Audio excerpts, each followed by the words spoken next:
সুপ্রিয় মারগ্রামবাসী তথা পশ্চিমবঙ্গবাসী, যারা এখনও পর্যন্ত প্রধানমন্ত্রী আবাস যোজনার টাকা পাননি, অথচ আপনাদের মাটির বাড়ি আছে বা ভাঙর টাঙর পাকা বাড়ি আছে, তারাও কিন্তু এই প্রধানমন্ত্রী আবাস যোজনার টাকা অবিলম্বে পাবেন খুব দ্রুত। তার জন্য আপনাদেরকে কি করতে হবে বলে দিচ্ছি। আমার এই স্ক্রিনে একটা ওয়েবসাইট নাম্বার দেওয়া আছে, আপনি আপনার মোবাইল থেকে করতে পারেন বা যে কোনো অনলাইনে যারা কাজ করছে তাদেরকে দিয়ে এই ওয়েবসাইটে গিয়ে আপনার আবেদন করুন। ডাইরেক্ট যে পঞ্চায়েত গ্রামোন্নয়ন মন্ত্রী আছে দিলীপ ঘোষের কাছে এই আবেদন পৌঁছাবে। আবেদন পৌঁছানোর পর তারা তথ্য নেবে, তথ্য নিয়ে আপনাদের অবিলম্বে দ্রুত পাকা বাড়ি বা আবাস যোজনার জন্য টাকা অবিলম্বে আপনার অ্যাকাউন্টে দেবে।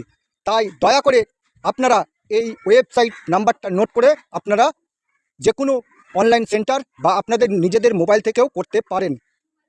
আর এই ভিডিওটি সকলকে শেয়ার করে জানিয়ে দেবেন যারা এখনও পর্যন্ত মাটির বাড়িতে বাস করছে, যারা ভাঙা পাকা বাড়িতে বাস করছে তাদেরকে জানিয়ে দেবেন যাতে তারা দ্রুত আবেদন করে এবং আবেদন করলেই তারা বাড়ির টাকা পাবে নিশ্চিত। ধন্যবাদ।